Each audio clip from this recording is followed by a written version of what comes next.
En el siguiente video vamos a hablar sobre el análisis de los dispositivos discursivos textuales, que son el de Mr. Taylor y Solo vine a hablar por teléfono, de nuestro curso Comprensión Escrita y Procesos Lectores, con NRC 452718. Nuestro grupo está conformado por Daniela Alexandra Mesa Navarro, con ID 857601, y Jenly Caterine Endes Alfonso, con ID 858161. En primer lugar, vamos a hablar del autor Gabriel García Márquez, que nace en Aracataca, Colombia, en 1927 y muere en México en el 2014. Fue un novelista colombiano, Premio Nobel de la Literatura en 1982 y uno de los grandes maestros de la literatura universal. Gabriel García Márquez fue la figura fundamental del llamado boom de la literatura hispanoamericana, fenómeno editorial que en la década de 1960 dio proyección mundial a las últimas jornadas de narradores del continente.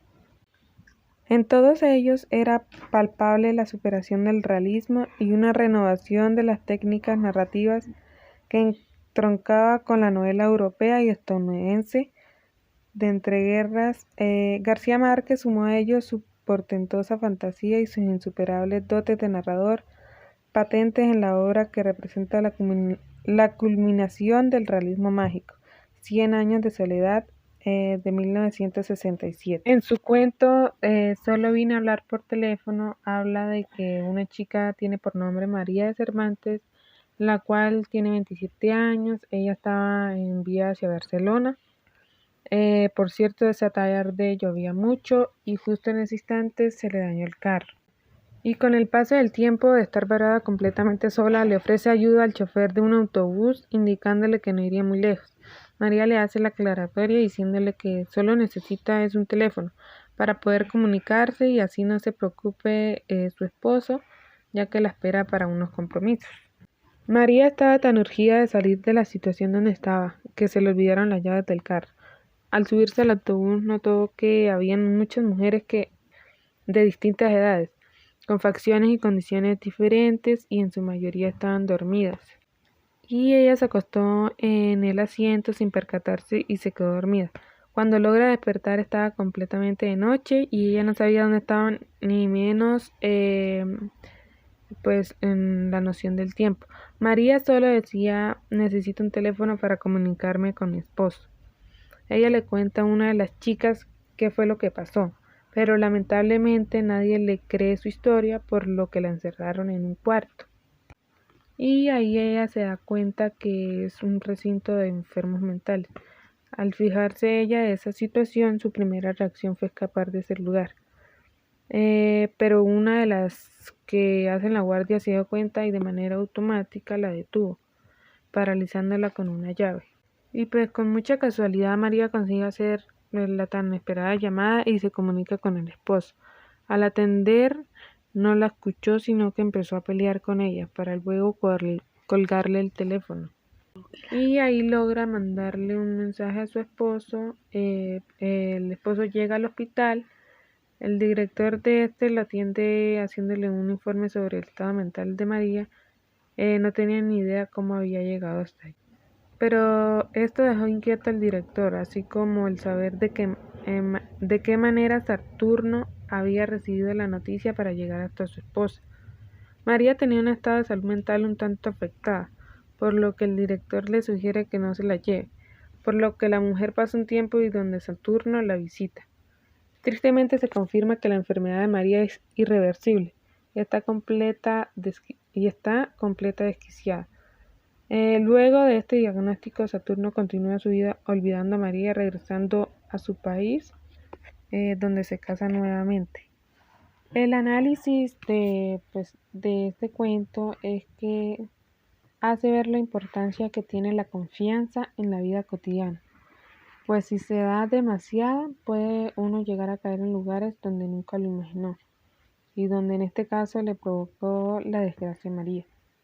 Pero por el otro lado, la carencia de confianza puede desencadenar en las personas desgracia e injusticia por parte de todos. A continuación, voy a hablar sobre el escritor Augusto Monterroso Bonilla, conocido como Tito Monterroso. Es un escritor hondureño. Él se considera el maestro de la minificción, ya que sus textos son demasiado breves y un género preciso. Se va por la lectura de relatos, la fábula y el ensayo. Sus escritos eran con sentido de humor y de sorpresa. Sus textos lo caracteriza de una manera especial de observar y dar a entender la realidad. A continuación voy a hablar sobre el libro de Mr. Taylor, que se trata de un americano quien dejó su ciudad y país para residir en América del Sur, alrededor del río Amazonas, compartiendo su vida con comunidades indígenas y conociendo como el gringo pobre.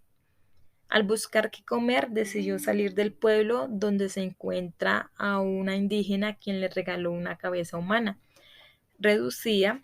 Mr. Taylor hace obsequio a su tío eh, que vivía en Nueva York, quien poco a poco pedía más cabezas para venderla y ganar dinero.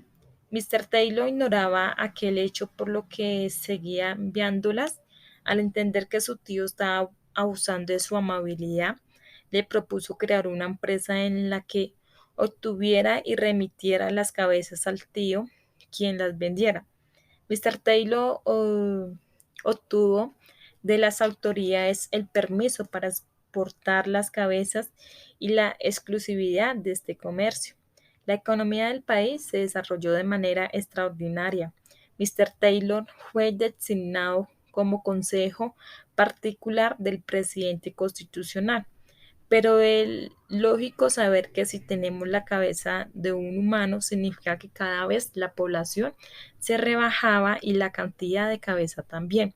Entonces decidió hacer la guerra a las otras tribus solo para obtener cabeza.